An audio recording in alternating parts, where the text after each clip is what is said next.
Assalamu alaikum, ladies and gentlemen. Welcome to our show, All About Me. Today, we have a special guest with us, Mr.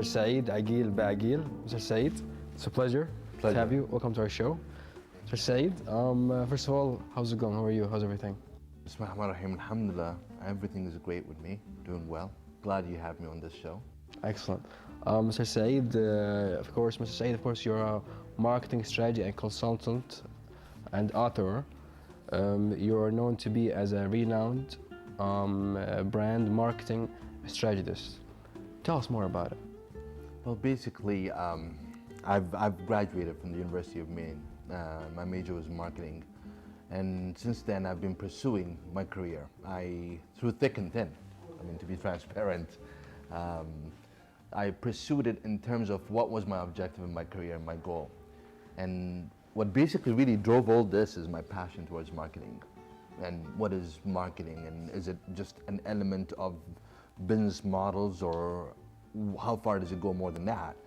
And eventually, with the evolutions of how brands are building themselves in categories, I came to grasp the whole process and accepted different types of work levels, and so I can gain the experience. In the past 6 years, I started the consultancy services in terms of brand marketing, and I've created several brands that have been across the spectrum, whether if it's in Saudi Arabia or even abroad. And since then, I've loved what I've done, and I'm so proud of it, and I'm still want to pursue it even further. And from there, I started working on my theories and my theologies of marketing and brands into books. And my first book was in 2008, which is called Eccentric Marketing, as an awareness for Arabs in terms of what brands are. And most recently was the Power of Belonging, that was just launched about 3 months ago in America. And that's where it all started from, and I'm very keen even to do further than that, looking forward for future books. I will talk about your book in a little bit, but I have a question that has come to my mind. As an Arab publishing a book in the United States, how was the public response to that? Well, first of all, my book is available not only in the US, it's in Europe, in the Far East. It can be found on major online vendor bookstores such as Amazon, Barnes and Noble's, Borders. The response, I can only feel it usually from the comments I receive from my publisher, and my publisher seems to be pretty happy of the diversity. And I'm writing from the theology and the thoughts of being a Middle Eastern, and taking the book further into English is making a presence within our region that yes, we are aware of what marketing is and not just sales and advertising. And I like your question, because that brings one step further into the process. That in 2009, I appeared in the book Emotionomics, that was authored by a renowned facial and emotions economist, which is Mr. Baaghil, who also has commented on the facial coding during the presidential election, of the US presidential election.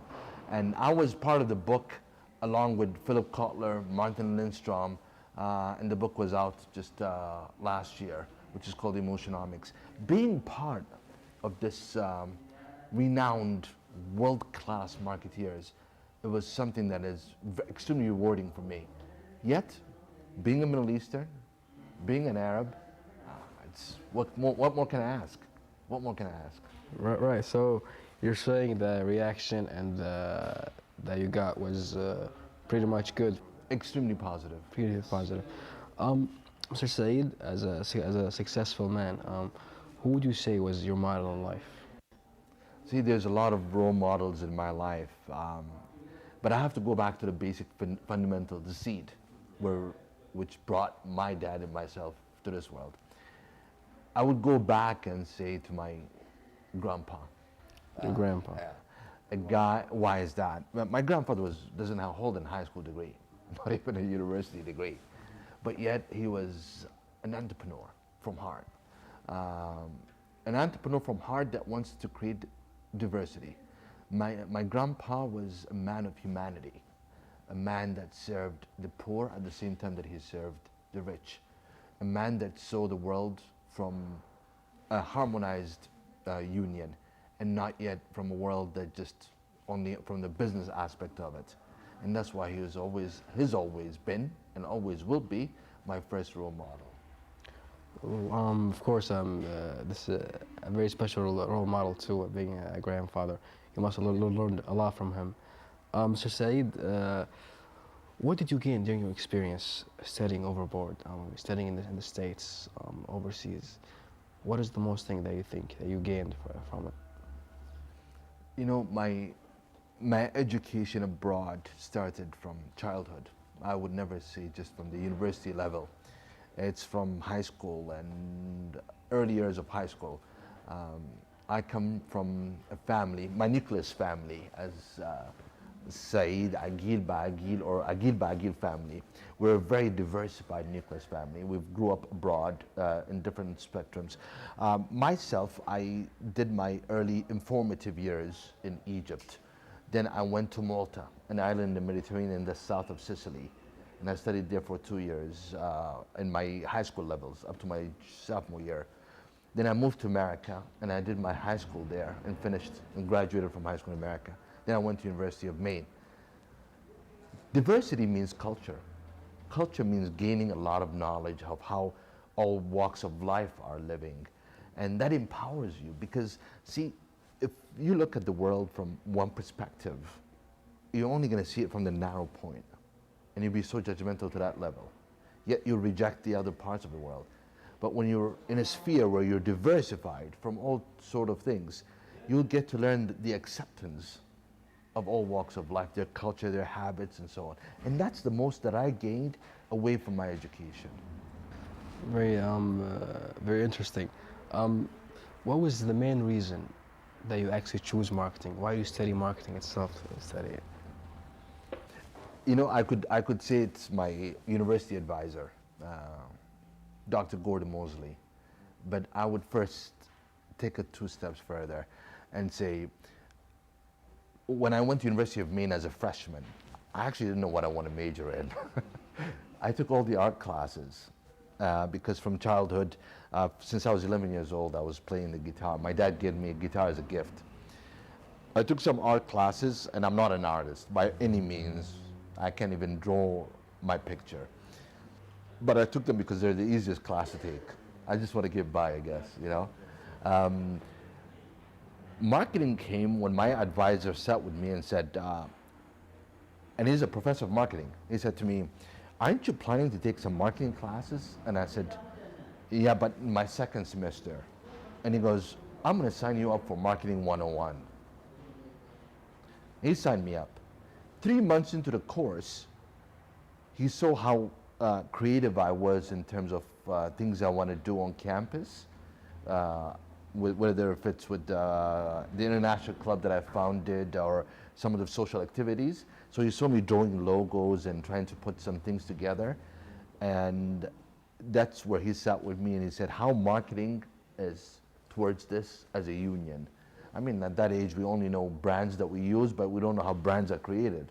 You know what I mean? So that's where it all started from, and it pursued from there, and I owe it to Dr. Gordon Mosley for sure. That is very interesting also. What would you think, what do you like most about your job? Well, my job. There's a lot I love of my job. That's a good question. And that's probably why I've always, whether if it's my own family or from my dad himself, he sees me as a workaholic. And he's like wondering, where in the world are you going to take a break? Even in my relationship, it's always been that marketing, people presumably think that marketing is my wife. Oh, okay. You're married to it. Yeah, okay. I'm married to it. Passion. I would have to say it's passion. Look, when there's passion, there's success. And if you're passionate in what you do, you can lead. But if you're not passionate in what you do and you just do it for the money, I don't think there will be a success out of it. So passion is definitely passion, and will be continuous passion too. This also brings me to your book, The Power of Belonging. It's a very interesting name. I liked it a lot. I also, it's about the marketing strategy for branding. Yes. I also saw it, and I also like the bow tie. What's with the bow tie? Okay. Tell us about it. You know, it's it's funny that you're saying this. If I may look at the book for a Yeah, second, The Power of Belonging. It's a book to begin with, the brand philosophy. It's a new model I've created that I'm going to tell you about. But about the bow tie, in the picture, which is the bow tie, if the audience can see it. In 2010, I decided to introduce my own unique Style. brand, which is not only brand as a character and personality and attributes, but also the way I carry myself. So I introduced to myself that I'm just going to go to every meeting wearing a bow tie, you know? So that's how it came into. Now in 2010, which is the end of it in December, going to 2011, I'm introducing colorful shoelaces like the one I have on, you know, which is the purple. It looks very nice, actually. So I'm introducing colorful shoelaces. That's how it is. About my book, The Power of Belonging, it's a philosophy of brand, of how the product itself is not just a product, but once it becomes a brand and it goes through the human senses, all the 5 human senses, how it comes into the heart of the audience, philosophically and realistically, and that's what it says about the whole entire book. So this is about the book. Tell us, how long did it take you to publish the book, to do the book? To write the book? To write the book. Well, to write The Power of Belonging it took a lot longer, because actually The Power of Belonging took me about 2 years. I've done comprehensive research in terms of the audience and in terms of brands that are existing within the domestic market and the international. The 2 years of research, I came up with really tangible things, showcasing and case studying those who have done mistakes. So within the 2 years, that's how long it took me to write up the book itself. And I'm sure it's going to be a very successful book. Inshallah. I read a little bit of it. It's very interesting and very nice. In your future plans, Mr. Saeed, what is your ambitions in the marketing field? You know, if I have to tell you just my ambitions for the next few years, I think I'm going to need another two TV programs. Besides this one. It's that long. Look, it's an endless process. I mean, Allah subhanahu wa ta'ala, I pray to Him every day to bless me. It's an endless process because I'm so driven, I just cannot even control it sometimes. If you want to call me a marketing fanatic, fine, I'm accept it because I love marketing. If you're going to call me a brand fanatic, I would accept it. I don't know how far, what's the pursue, but I can tell you one thing. One element, I definitely want to be one of the top world-class brand marketing strategists. Definitely, by all means. You definitely have the ambitions. I can tell that. Thank you. And I wish you all the best. I'm sure that maybe one day I will interview you as the best. Oh, I hope so. One of the best. Yeah. Doctor, what advice would you give to people today? Okay, I'm not a doctor, but okay. Mr. Say, I'm sorry. No problem. The advice is, I definitely look.